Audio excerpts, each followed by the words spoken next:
Here's a jewel blueberry. It's one of the low chill varieties from down in the southern United States. It's planted in Mountain View, Hawaii. Was put in about 2 years ago. As you can see here, it's got a good dose of fruit on top. It does well. We got over here Prima Donna.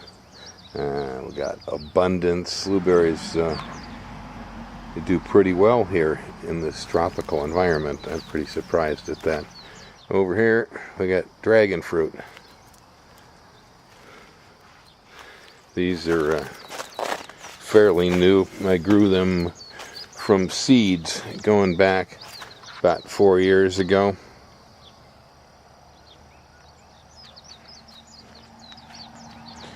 They're the Selena Sirius variety. Here we got 2 flower buds, 4 years from a seed, and we're getting the first flowering coming on this. It's working out pretty good. Commonly you see the red or pink dragon fruits in the marketplace. This is the yellow dragon fruit, Selena Sirius. It is so good compared to the Hyalocereus. These are my absolute favorite.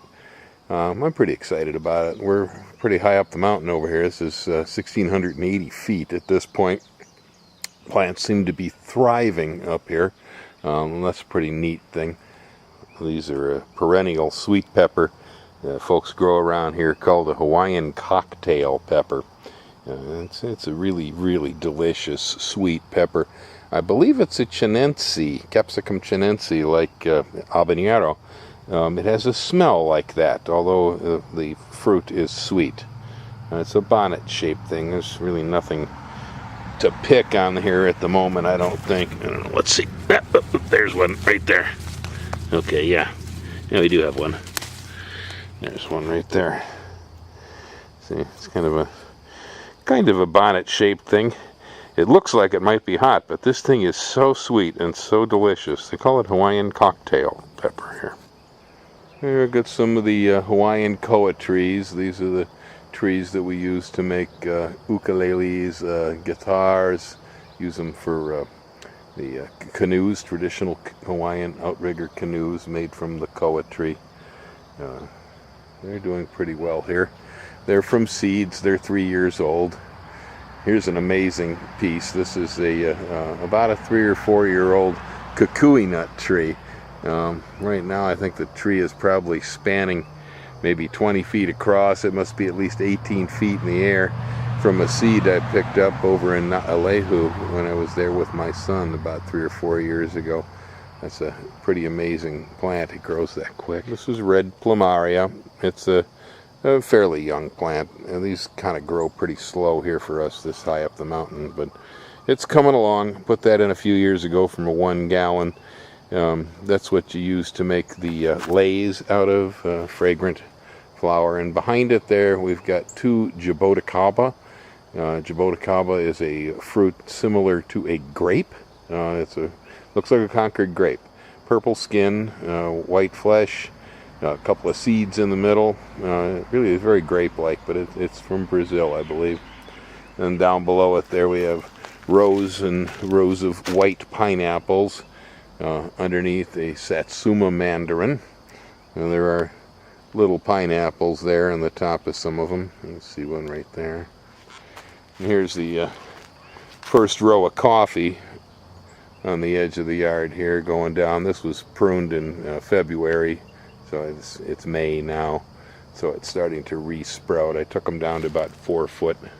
And this is one of the oldest cacao plants, or the plant that chocolate comes from, in our yard. It's just starting the new spring foliage, that red growth on top. Grows a little too slow up here, I think, at this elevation to be a commercial crop for us, but a little further down the mountain, a lot of guys are very excited about growing Hawaiian chocolate. And over there behind it, we've got a Jamaican Blue Mountain coffee plant that I collected. That's the famous variety from the mountains up in Jamaica. It grows really well here, but man, oh man, talk about something that takes a long time to make coffee. That one, much slower than Kona typica.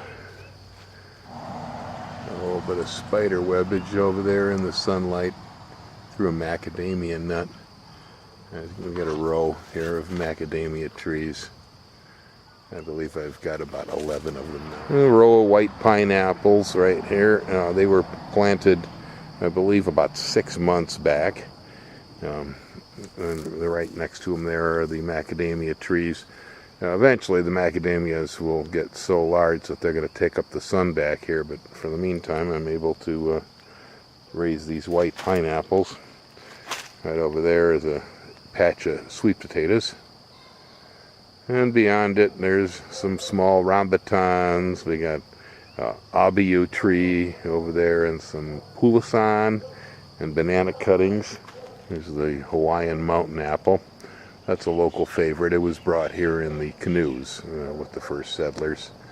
And right behind it there we've got a Persian lime. That does really well here, and the limes are exceptionally large. They really shouldn't be that big. I mean, darn things look like oranges. And Williams bananas. It's another crop that does exceptionally well around here, is the banana. Right next to it we've got a rambutan tree I put in from seed. There's an atamoya.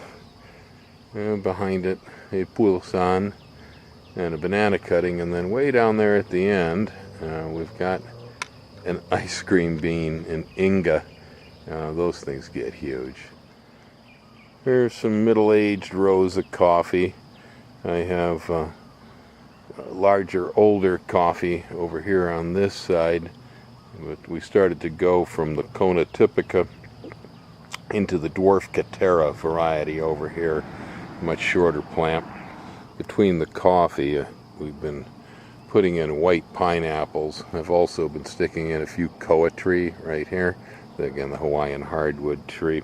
It's kind of a what do you want to call it, it's a bit random. Any place that I put in a coffee, came back a few months later and found that the coffee hadn't taken, I'll replace it ordinarily with a fruit tree. And so right here is the star fruit, where a coffee plant failed. Right back there behind it is a Rollinia fruit where a coffee plant failed. But then I'll go through and put 1 to 2 pineapple plants in between every one of the coffee plants. It'll take the coffee plants about 4 years to fill in the space, so that they're a solid hedge. It only takes about 2 years to get the pineapples to come around. And so we can do this, and as I move up the hill over here and keep planting coffee further and further up to the back of the property, we just keep sticking pineapples in between the coffee plants. It's working out nicely. The white pineapple is extraordinarily delicious. It's also a crop that will ship off the island without any special paperwork because it's not a fruit fly host. That's a real nice thing, finding crops these days that you don't have to irradiate, because the government wants to irradiate anything and everything to get rid of fruit flies. That seems to be the solution, is put it in a nuclear reactor. Yeah, the coffee is starting to bloom. This is Kona typica. Over here is still a little bit of fruit left on it at this point, and some overripe fruit up there that didn't get picked. Down at the bottom of the hill where it's a little wetter behind the house, we've got Williams bananas, and then I've got apple bananas, and then there's some ice cream banana on the end there. The large tree over there is an avocado. And then rows of Kona typica coffee going down here. Again, pineapples between. Always pineapples between the coffee. I'm also using sweet potatoes in here as a ground cover under coffee. That works pretty well too. I like that idea. And this is a egg fruit that's been placed here where I've got a coffee plant failed. And I just take the opportunity, as the basic monoculture out here, which is coffee, as I end up with holes in it just by nature, to take the opportunity to plant something different, to use a shade around the coffee. And so that's how the egg fruit gets here. Or right over here, we have a soursop, the guanabana. It's one of the anonas. That's been there for a while. That was in one of the early coffee rows. It's actually beginning to fruit, starting to get some flower buds on it right there. So I guess we'll start to see some soursops off this plant pretty soon. It's a rather unusual looking tree. The structure, the branching up the center, it grows like a ladder. The limbs almost oppose each other, evenly going up. Pretty interesting geometry.